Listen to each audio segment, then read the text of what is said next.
আজকে first time Korean noodles try করলাম। Hey guys, আমি Soumi, welcome back to my 30 day mini vlog challenge. আর আজকে হলো ডে 12। তো সকালবেলা সিদ্ধ ভাত খেয়ে বেরিয়ে পড়েছিলাম ইউনিভার্সিটি যাওয়ার জন্য। আর আজকে সকালে ক্লাসটা 10:30 থেকে ছিল আর আমি অলমোস্ট লেট হয়ে গেছি। দেখতে গেলে তো আমি লাস্ট মিনিটে ক্লাসে ঢুকে জাস্ট প্রেজেন্টটা দিয়েছি। তোমাদের মধ্যে অনেকেই আমাকে জিজ্ঞেস করো যে কলকাতা ইউনিভার্সিটিতে কি করে ভর্তি হওয়া যায়। তো আমি একটাই কথা বলবো, তোমরা ওদের ওয়েবসাইটটা ফলো করো। তো এর মধ্যেই তোমাদের হয়তো ভর্তির ফর্ম টর্ম ফিল আপ হবে। তারপর তো সন্ধ্যের দিকে মা একটু আম কেটে দিয়েছিল, আমাদের গাছের আম এটা। তারপরে ফ্রিজ খুলে দেখেছিলাম এটা আমি অর্ডার করেছিলাম ব্লিঙ্কিট থেকে। তো আজকে ভাবলাম এটাই বানানো যাক।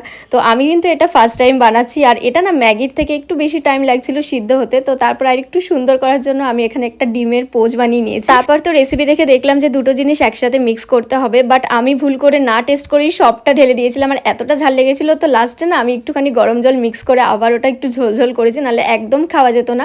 তো এটা কিন্তু সত্যি কথা বলতে ভীষণ টেস্টি হয়েছিল খেতে। আমি তো মাকেও দিয়েছিলাম টেস্ট করতে। তো তোমরা জানিও তোমরা কারা কারা এই নুডলসটা খেয়েছো।